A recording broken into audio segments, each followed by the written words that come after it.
Hey fellow tankers, Mobius Y here with another episode in my ongoing series, Mediums Forever. Mediums Forever covers various medium tank lines as I grind down them, and I will do an in-depth review of each medium tank down the entire line. So here with episode 6, we're starting with the Chinese medium tanks at the Type T-34 Tier 5 Chinese medium tank. I could do previous medium tanks earlier in the Chinese tech tree, but who really wants to see reviews on tiers 2 through 4? Let's be honest. I'm assuming most of us are experienced enough to not really want to bother seeing reviews for those tanks, as those tanks are good enough where they shouldn't take too long. So starting off a first game here on Arctic Region Snow, I am platooned with a friend of mine, Rhymes with Noobs, and she's playing her VK36 Tier 5 German heavy tank. So as this game progresses, I'll discuss some of the finer points of the Type T-34. One thing you'll notice, especially a little later on in this replay, is that the gun shoots faster than it can aim. The Type T-34 only has an average aim time of 2.29, and the reload speed that you saw at the very beginning there, I have this gun shooting at 2.16 seconds. It's shooting a shot every 2.16 seconds. Now, keep in mind that this is with a fairly new crew. All I managed to train on this crew by the time I completed researching the Type 58 at Tier 6 by finishing the Type T-34. I only had 6 cents in repairs on this crew at this time. And I did not mount a gun rammer on this tank. Shock and awe. So this tank is shooting every 2.16 seconds with only improved ventilation for equipment and no brothers in arms on the crew. So you can easily get this tank shooting faster than 2 seconds. Every 2 seconds you're shooting a shot. You can easily do it faster than that if you have a crew trained with brothers in arms and you mount a gun rammer on this tank. Not that difficult to do. Now you might be thinking, well, Mobius, why aren't you putting a gun rammer on your tank? Are you stupid? And I guess in a way, yeah, I kind of am. But at the same time, like I said, this tank aims faster than it can shoot. So there's no real need for a gun rammer, especially for a tank that shoots this quickly. The bigger concern is the overall gun handling and especially the aim time. So instead of a gun rammer, I simply went with an enhanced gun laying drive, which I don't normally recommend unless you cannot mount a vertical stabilizer, as well as improved ventilation. Both of those pieces of equipment help with the overall gun handling just a little bit, especially the enhanced gun laying drive helps with the aim time when you're not moving. And the third piece of equipment I had on this was coated optics. Combined with the vents, that the coated optics really helps increase the view range, allowing me to also be a support spotter for my team in my medium tank. So apart from that, the Type T-34, what other quirks are there about it? Well, it has pretty decent hull armor for its tier. It's not amazing. You can't really rely on it very well. But I have numerous times successfully side-scraped with this tank. The side armor is actually pretty troll, and the rear armor has the same value as the side armor, and it's all sloped very well. It's basically the same kind of tank modeling as the Russian T-34, which is another Tier 5 medium tank. So it's very similar chassis composition and armor values to that. The main differences are largely in the various gun characteristics, as well as a lot of the soft stats in the maneuverability and whatnot of the tank. But apart from that, it's a lot of aspects of it are very the same. There's only a few degrees difference in some of the traversal speeds. I believe the turret traverse on the Type T-34 is 1 degree higher, whereas the track traverse is some 6 or 8 degrees slower than a regular T-34. I believe the gun also shoots faster, but has worse gun handling statistics compared to the Russian T-34. As you can see here, I'm not firing as quickly as I can on this Churchill 1 because my shots would simply not be aimed in. As I said, this gun shoots faster than it can aim. I'm sitting still, so the enhanced gun laying drive is taking effect. But as you can see, if you are planting your shots, and if you're a lot closer where you don't have to aim in your shots completely, it's very easy to just shred enemy tanks of a lot of HP very quickly when you have a reload that is this fast. This was in fact the very first tank that I ever got 2 marks of excellence on. That's not really saying much. I don't really push for marks of excellence. If I get 1 mark, that's usually pretty normal for me when I'm grinding a tank. If I get 2 marks, I'm usually pretty happy, but I've never really pushed for 3 marks in a tank. So this one being the first one where I ever got 2 marks is kind of saying a lot. So a Marder 38T sitting on the ridge is able to take me out as I'm exposing my side armor to him. So very, very quick finish to that game for me. But it is what it is. We managed to pull off the win there. Our team was able to clutch it out, and we did just over 1,000 damage in that game. The Marder 38T on the other team doing a very good job pulling off a really high damage game there for him. So as you can see, the Type T-34, it's a fairly mobile tank. It's very fast firing. It can dish out the pain really quickly. It just has fairly poor gun handling statistics mostly. And you'll see in a little bit later on here, you'll probably see how the armor is actually moderately effective if you angle it correctly. So let's take a quick look at some of the packages as well as the stats on the final package of the Type T-34. So when you first unlock the Type T-34, you start off with a 76mm F-34. I believe this is actually the same gun that you use on the previous tank at Tier 4, fully upgraded. It's a fairly solid gun. It's not amazing. The handling is very awful on it, if I recall correctly, but the penetration and alpha should serve you all right to start things off. The next package simply gives you an engine and track upgrade, improving your overall mobility in the Type T-34, so it'll feel more like what you should expect from playing the fully upgraded Type T-34. And lastly, the final upgrade gives you the 57mm gun that you'll be stuck with, and the upgraded Type T-34M turret. So let's take a look at the stats of this final package here. You get a 500 horsepower engine. So you have a fairly decent power to weight ratio, but unfortunately this tank does not accelerate very well due to it has fairly poor soft stats for terrain resistances, if I recall correctly. Now this 57mm gun, as you can see, the rate of fire 26.09. That is crazy. As I said, you can easily get the reload speed down to 2 seconds or less. If you mount gun rammer, vents, and train the crew in Brothers in Arms, you can easily get your reload below 2 seconds. The penetration on the standard AP rounds is 112mm, and the penetration on the premium APCR is 189. That's a very good value for a Tier 5 medium tank, allowing you to easily punch through the front of Tier 7 heavy tanks even, allowing you to get in damage where you really need to, as well as just make sure that you can pull off those clutch shots in situations where you have to get your damage in. The average alpha of those rounds is only 85 points of damage, so nothing spectacular. You don't have a really high per shot damage ratio, so a lot of other tanks will outtrade you shot for shot. So what you need to be making sure is you're making use of that really high rate of fire to the point where you're putting 2, 3, 4 shots into every enemy tank that shoots one back at you, to make up for the fact that you don't have a hell of a lot of alpha damage. Now the penetration on the HE rounds is only 29 for 95 points of alpha damage. I didn't really use very much HE as this tank shoots so fast, and the alpha increase on the HE rounds, they don't really warrant carrying very much, and I very rarely shot them, if ever. Now the two stats on this tank's gun that can kind of let it down. The aim time is 2.29. The accuracy is actually a pretty solid 0.34. That's one of the better accuracy values you'll see going down the Chinese medium tanks for quite a while here, actually. But as I said, the 2.29 aiming time kind of lets it down in the fact that it takes just so long to aim in. It feels like, especially when you have a gun that shoots this fast.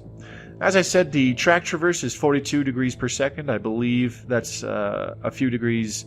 I believe that's actually a few degrees more than the T-34 Russian tank. A couple degrees more of track traverse.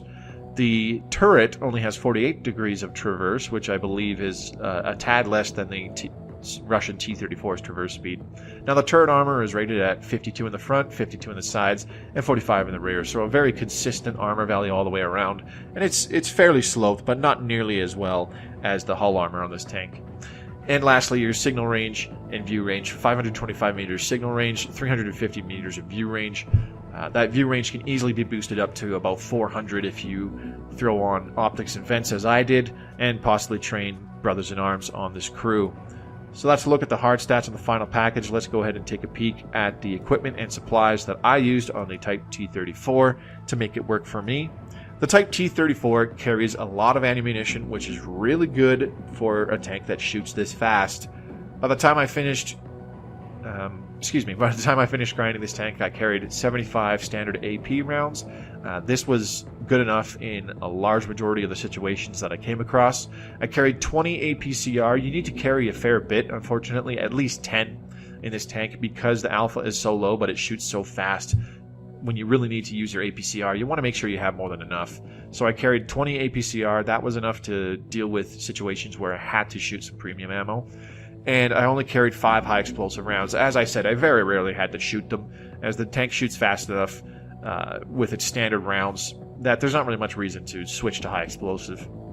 For consumables, very basic. Small repair kit, small first aid kit, and an automatic fire extinguisher. This is basically my general for anything kind of setup here. Small repair, small first aid, and an automatic fire extinguisher. I highly recommend using automatic fire extinguishers on all of the Chinese tanks, as they have very exposed fuel tanks and engine decks from the rear in particular, but a lot of the tanks in the Chinese tech tree have fuel tanks mounted somewhere in the front, either directly behind the tracks or even through the front plates. So highly recommended that you mount an automatic fire extinguisher on every Chinese tank you play for sure. Let's take a look at the equipment that I mounted. I did mention it previously, but we'll take a brief look anyways. As I said, coated optics, enhanced gun lane drive, and improved ventilation. And I'm sure you're looking at this thinking, but Mobius, are you insane? You're supposed to mount a gun hammer on every tank. You're crazy. Well, like I said, and as you saw in the previous game, the tank shoots faster than it can aim.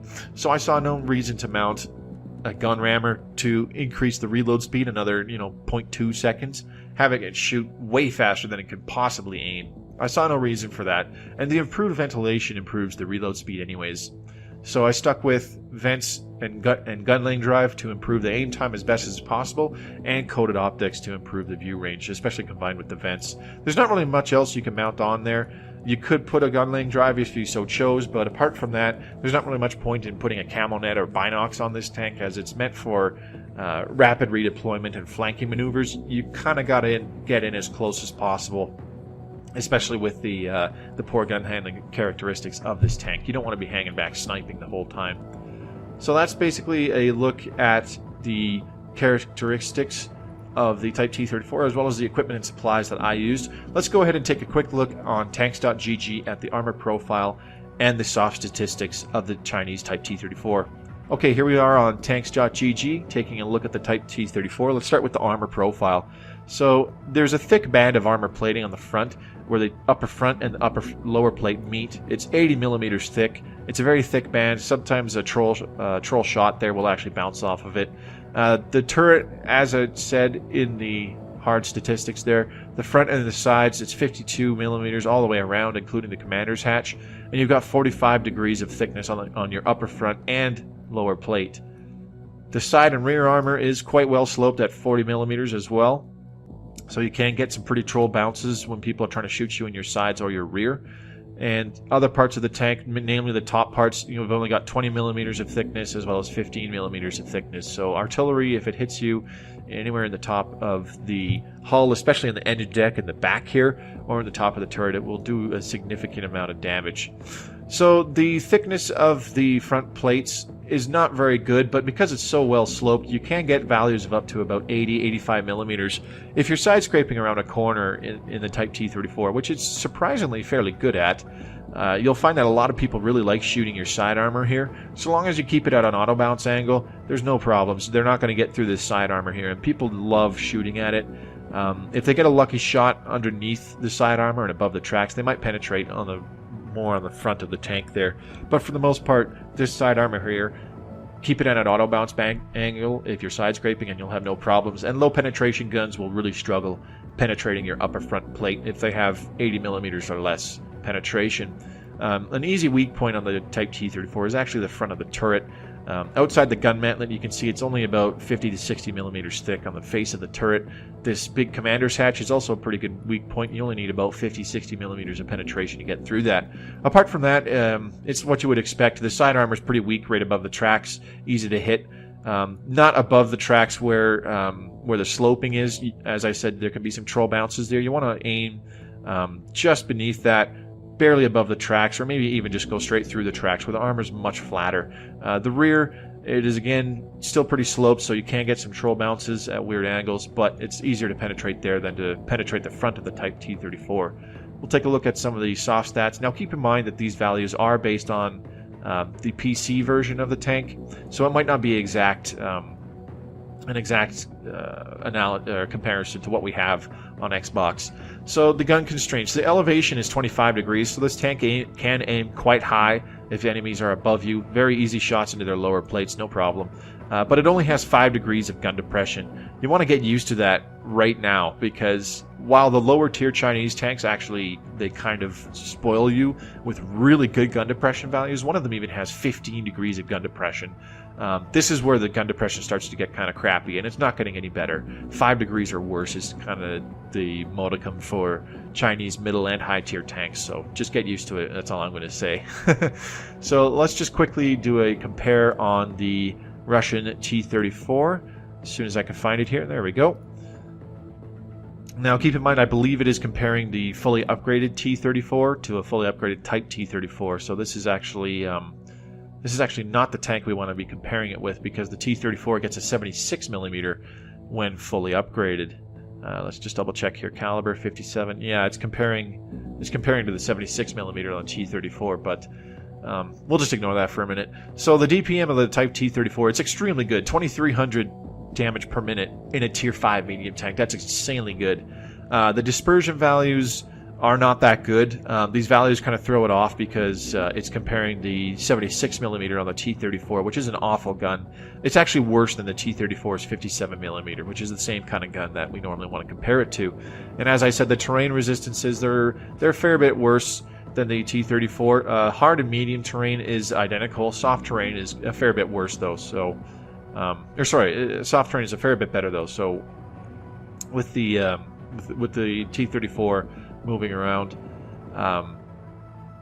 it still gets around a little bit better because the T-34 has very similar maneuverability characteristics. The power to weight ratio is just a tad better. As I said, the tank traverse is just a tad better. The turret traverse is just a tad worse, though, at I believe 1 degree per second.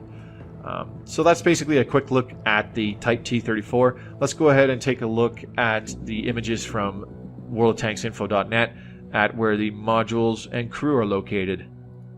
Okay, so the first photo here from whatinfo.net on the Type T-34, you'll see that on the front of the tank through the upper front plate, you've got the driver sitting on the left-hand side.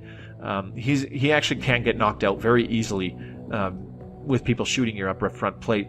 Get used to that, because that happens a lot in the Chinese tanks. So you have a driver sitting at the very front of the tank, and the armor values, they're not really super amazing on a lot of the tanks, so he will get taken out a fair bit. So make sure you carry a med kit with you, or even a large med kit. The radio man sits opposite the driver, and you'll see that the turret ring beneath the front of the turret of the tank is actually one big weak spot. If that gets hit there, your turret will be damaged and or jammed, so you'll have to repair it right away.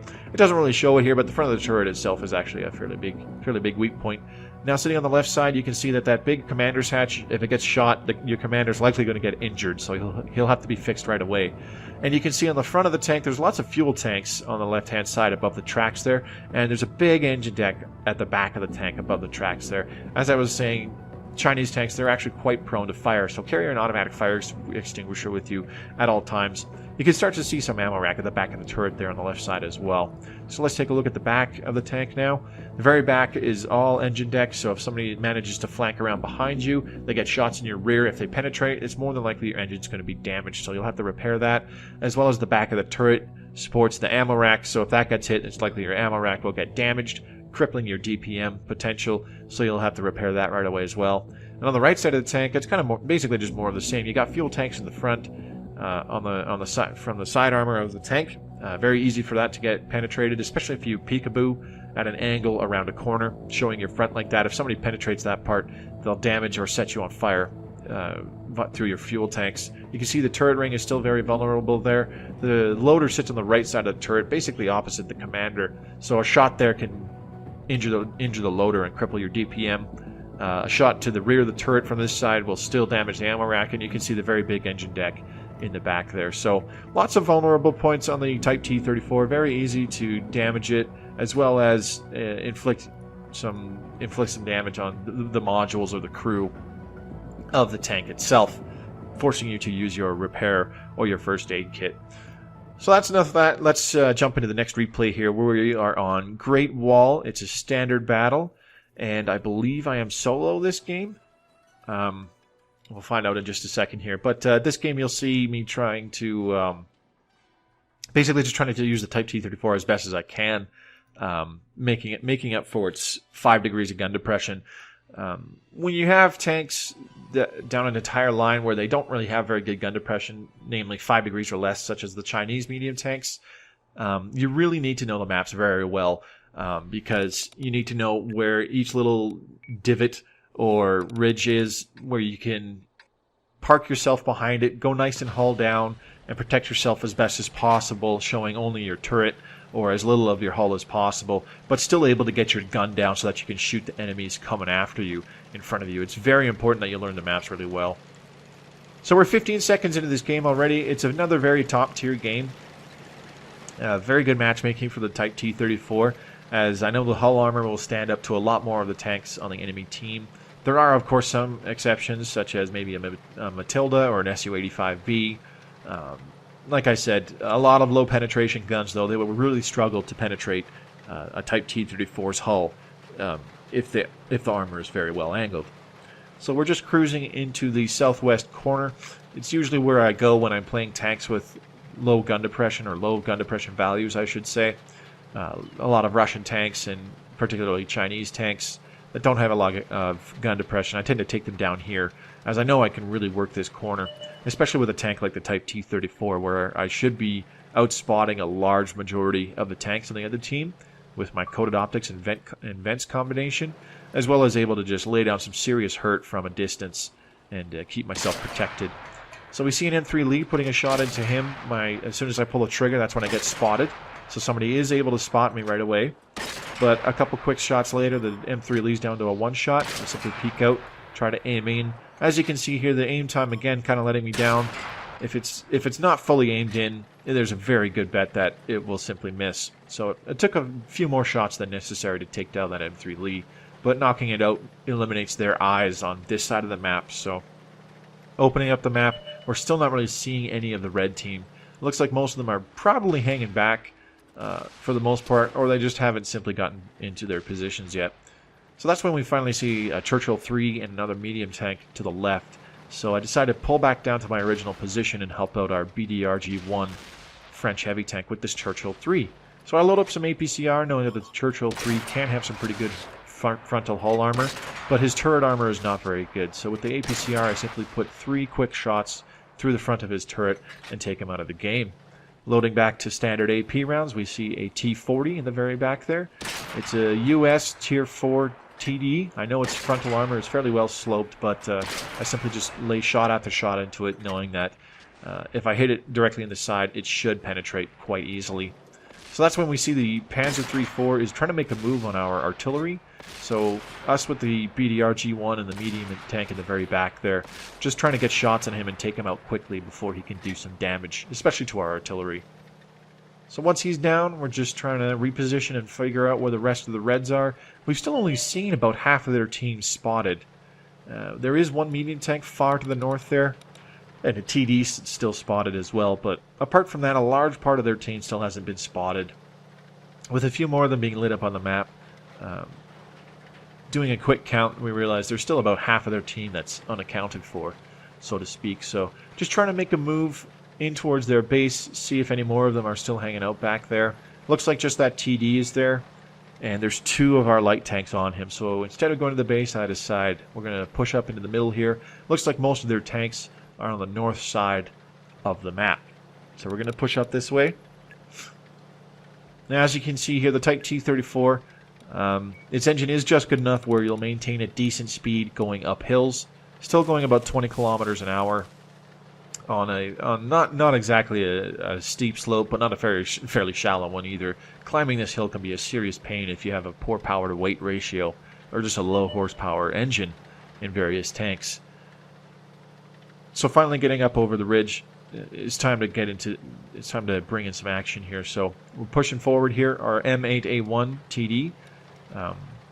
isn't able to spot anything. So I'm trying to get it to come with me. I'm nearly full health. I simply want him to come with me where we can double team whatever we come across. They're down to 3 tanks already. They've been largely unspotted this whole time. Pulling forward, somebody spots the T-82. I got spotted as well, but he's down to a 1-shot, so I simply try to aim my shot, pull the trigger, and it lands where I'm aiming. Good shot there, finishing him off from a good 200 to 300 meters while he's still moving. So just trying to reposition, getting down this cliffside here. Slowly sliding down the terraces, trying to protect my HP as much as possible. There's still 2 tanks left. I know I can simply pull out in front of them. It's a Matilda and an M3 Lee. With all the support around me, I know I can just simply pull out in front of them and out-DPM them with the crazy rate of fire that this tank sports.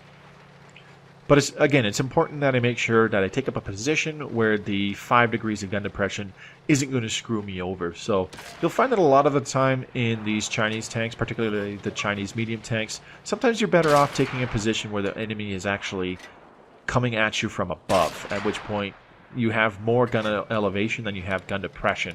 If you keep yourself very well protected, very hull down, you can keep your turret armor showing and hide most of your hull, because when an enemy's at an upward angle, it's a lot easier for them to penetrate sloped armor, as they're shooting the sloped armor at a flat angle. So the Matilda's putting lots of shots into me, bounces a couple, but he's able to penetrate a few, so I simply back off until he cannot spot me anymore, and plant a few shots into him with the help of some teammates. We're able to take him down, finishing that game fairly quickly. A little over 6 minutes in that game there, but a pretty good victory. Racking up just over 1,100 damage that game, netting a high caliber medal and 375 damage blocked. Pretty good XP and silver haul there, with the high caliber medal in particular, so not a bad game whatsoever in the Type T-34, continuing on the grind towards the Tier 6 tank. So as you can see, folks, the Type T-34, it's a fairly mobile Tier 5 medium tank. There's not much else to say. With that blistering rate of fire, you can really knock down the HP of enemy tanks very quickly, especially those that you're able to flank around and come up on their sides or rears. You're able to just pump out shot after shot after shot, and while they might not do high damage per shot, like I said, with that ridiculously high rate of fire, you're shooting them so quickly that all of a sudden, within a few seconds, a lot of their HP is gone, and they're wondering what the hell just happened. So I hope you guys enjoyed this video of Mediums Forever. Expect more videos of the Chinese medium tank reviews to come out as I continue down this line. In the meantime, this has been Mobius. Thanks very much for watching. Hope to see you in the next video or on the battlefield. Happy tanking, everybody.